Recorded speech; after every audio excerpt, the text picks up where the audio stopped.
Donc aussi quelque part un regard, je dirais, attentif, prudent sur tout ce qui se passe. Du recul par rapport aux décisions prises. Peut-être une ingérence des autorités au risque d'aller trop loin et d'assumer trop de responsabilités. Voilà, de restreindre la liberté des populations et des individus. Mais aussi évidemment l'appel de Dieu à nous soumettre aux autorités. Donc voilà, quelque part trouver un équilibre entre ces deux pensées. Déconfiner, voilà le mot qui a émergé maintenant clairement depuis quelques jours. Alors déconfiner, oui, mais comment déconfiner? Et il y a là un peu de trouble, un peu de désordre. Les injonctions, évidemment, viennent des autorités et elles sont toutes emmêlées dans toutes sortes de paramètres sanitaires, économiques, quotidiens, académiques. C'est la première fois que l'Europe vit un truc pareil. Oui, on nous le dit, c'est un processus inédit. La tâche s'avère délicate. Nos sentiments ont été jusqu'ici déjà rudement soumis au vent troublant de cette tempête et pourtant, prendre le temps de donner un nom à chaque sentiment est important et apaisant.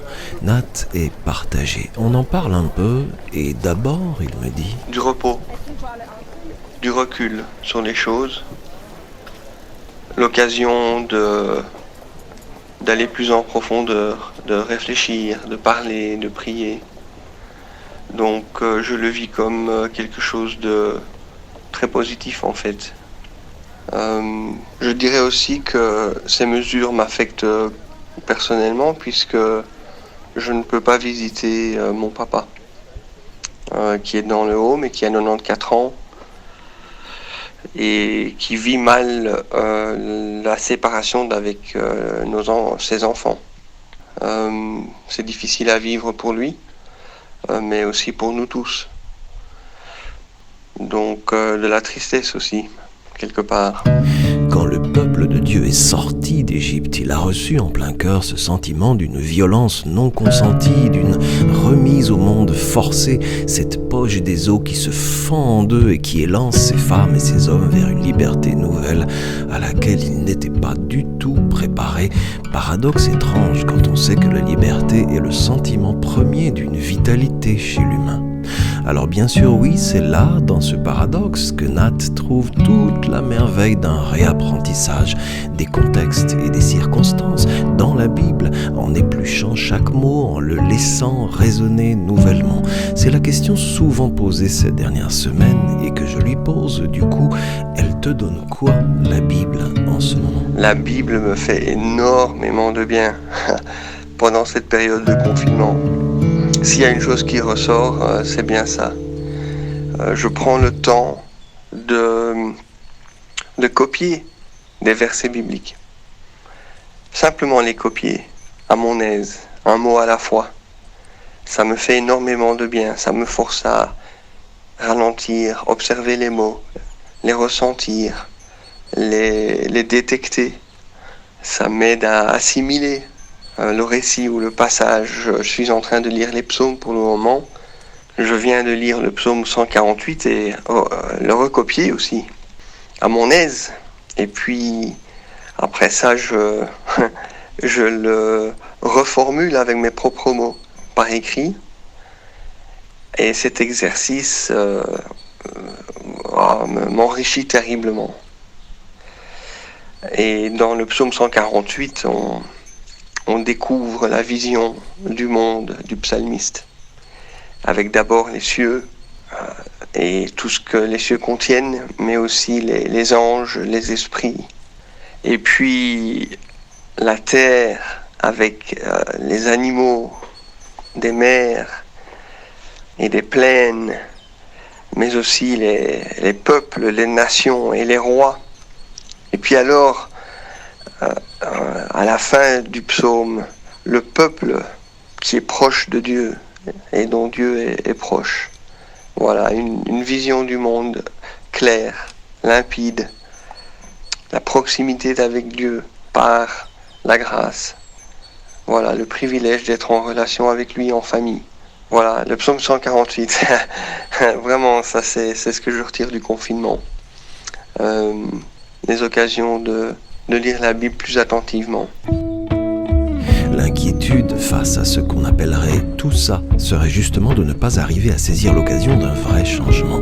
Étrange de voir la ruée sur le bricolage, comme si les pinceaux, les ampoules et les marteaux devenaient plus importants que le pain. Inquiétant aussi ces 3 heures de fil consenti pour s'enfiler un burger au McDrive. Non, comme le dit un éditorialiste ce matin, l'ennui spirituel et matériel n'est pas toujours synonyme de potentiel à développer ce qui nous rendra meilleurs, plus forts, plus vertueux, c'est parfois juste du désarroi pur, même si on espère bien sûr que l'avenir nous donnera tort. Nat veut souligner la force du langage de la Bible, la semence puissante de son langage si on le laisse nous questionner. Et il me parle de ce passage dans Luc au chapitre 21 où Jésus donne l'image de quelque chose qui, selon Nat, est vraiment à comprendre aujourd'hui.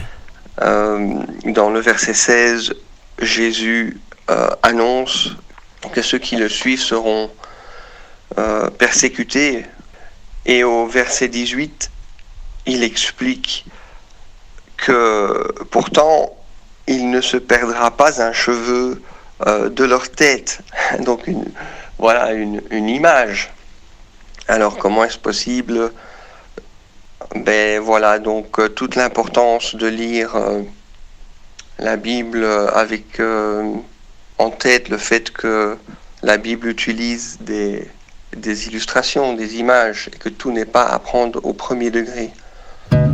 Donc le croyant est protégé spirituellement. Son intégrité morale et spirituelle est en toute sécurité entre les mains de Dieu. Dans ce sens, il ne perdra pas un cheveu de sa tête. Mais ça ne veut pas dire qu'il ne sera pas victime d'une pandémie ou d'un virus corona. Voilà, donc ça c'est le passage qui me touche le plus par rapport à ce contexte d'épidémie que nous vivons. Plus loin, Jésus encore, parlant d'un arbre neuf, quand vous voyez que les feuilles commencent à pousser, ça veut dire, et vous le savez, que la nouvelle saison est bientôt là. Allez, dit-il, redressez-vous, relevez la tête, apprenez à être libre. Attention, la Bible peut faire gravement du bien à la santé. Elle ne contient ni diluants, ni agents toxiques, ni substances allergènes.